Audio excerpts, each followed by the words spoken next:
এই স্কুলের ছাত্ররা নিরাপদ নাই, এই আইন কেন ব্যর্থ, পুলিশ কেন ব্যর্থ? আমরা আপনাকে 24 ঘন্টা সময় দিচ্ছি, 24 ঘন্টার ভিতরে হত্যাকারীকে শনাক্ত করে ফাঁসি দিতে হবে।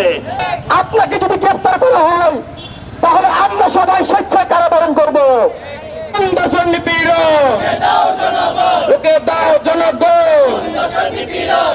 আমি এরকম রাষ্ট্র আমরা 5 আগস্টের পরে এই রাষ্ট্র আমরা চাই নাই। আমরা সরকারের কাছে বলবো, আপনি এখনো পর্যন্ত চুপ আছেন, আপনি এখনো পর্যন্ত আপনার জবান খোলেন নাই।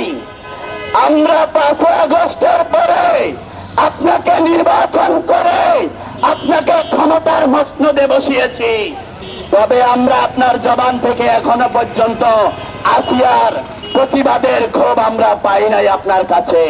এই স্কুলের ছাত্ররা নিরাপদ নাই, এই আইন কেন ব্যর্থ, পুলিশ কেন ব্যর্থ, এই সমাজের নাগরিক কেন ব্যর্থ? আজকে আমরা সাধারণ ছাত্ররা ঐক্য হয়েছি, আজকে আমরা সাধারণ ছাত্র ঐক্য হয়েছি। যদি আপনারা 1 সপ্তাহ সময় দিয়েছে আইনমন্ত্রী না বিচার হত্যাকারীর তদন্ত করে এনে দেওয়ার জন্য, 1 সপ্তাহ আপনাকে সময় দেওয়া হবে না। আমরা আপনাকে 24 ঘন্টা সময় দিচ্ছি, 24 ঘন্টার ভিতরে হত্যাকারীকে শনাক্ত করে ফাঁসি দিতে হবে। ইনকিলাব জিন্দাবাদ। এবার আমরা চিৎকার করব না, আমরা সোজা জানিয়ে চাই, আপনারা যদি আইনের দোহাই দিয়ে কোন ধর্ষককে 7 দিনের 30 দিনের বছরের পর বছরের লেজিটিমেসি দিয়ে নিরাপত্তার কাতারে রাখতে চান, তাহলে আমরা বলবো আপনারা আইন থেকে সরে যান। জনগণ আইন হাতে তুলে নিতে বাধ্য হবে।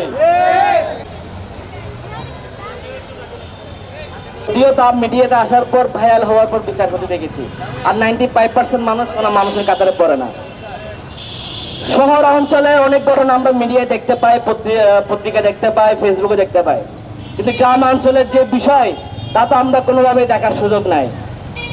তো তাদের কি বিচার চাওয়ার কোনো অধিকার নাই? তাদেরকে কথা বলার অধিকার নাই? তো আমরা আজকে এখান থেকে একটি কথা স্পষ্ট করে বলে দিতে চাই, এখানে যারা দাঁড়িয়েছে তারা গত 3 বছরে 3টে সরকার দেখছে। আওয়ামী লীগ সরকার দেখেছে, অন্তর্বর্তীকালীন সরকার দেখেছে, এখন বিএনপি সরকার দেখছে। তারা প্রতিটি সরকারের কাছে দাবি জানিয়েছে ধর্ষণের ঘটনার বিচার, চাঁদাবাজির ঘটনার বিচার, খুনের ঘটনার বিচার, কিন্তু কেউ তাদেরকে যথাযথ বিচার যে পাবে সে আশ্বাস দিতে পারে নাই। সে শাস্তি দিতে হবে, না হয় আমরা আমাদের দাবি তুলব না। আমরা দাবি একটাই যে ধর্ষকদের শুধু ফাঁসি হবে না, প্রকাশ্যে ফাঁসি দিতে হবে, যাতে অন্য ধর্ষককারীদের দেখে কেঁপে উঠে গা। আদালতে নিয়ে যাবে, একটা রায় হবে।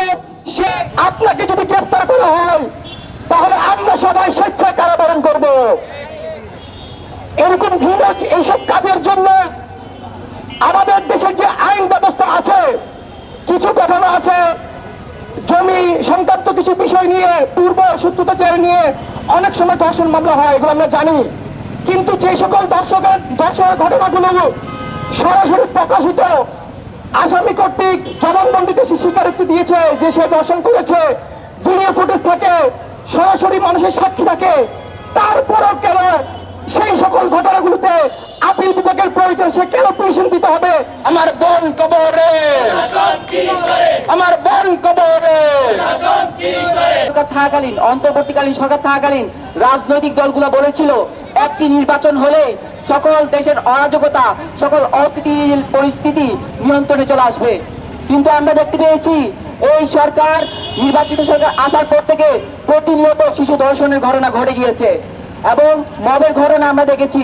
আমরা দেখতে পেয়েছি ভিন্ন মত দমন করা হয়েছে, সোশ্যাল মিডিয়ায় ফেসবুকে পোস্ট করার কারণে তাদেরকে গ্রেপ্তার করা হয়েছে। আমরা গতকালকে দেখেছি শিশু, 7 বছরের শিশু রামিসাকে ধর্ষণ করে তাকে কেটে তার গলা কেটে তাকে ওয়াশরুমে রেখে দেওয়া হয়েছে। এই ঘটনা বাংলাদেশে আজ নতুন নয়। এই ঘটনা কেন হচ্ছে, এই ঘটনার পুনরাবৃত্তি বারবার কেন হচ্ছে? সেটা হচ্ছে বাংলাদেশে আইন আছে কিন্তু আইনের প্রয়োগ নেই। আমরা দেখতে পেয়েছি বাংলাদেশে এই গত বছর আমাদের আসিয়া হত্যাকাণ্ড ঘটেছিল এবং একটি গণজাগরণ দেখতে পেয়েছিলাম। টেকনাফ থেকে তেতুলিয়া পুরো বাংলাদেশের মানুষজন এই ঘটনাকে কেন্দ্র করে বিক্ষোভ মিছিল সহ নানান কর্মসূচি পালন করেছিল।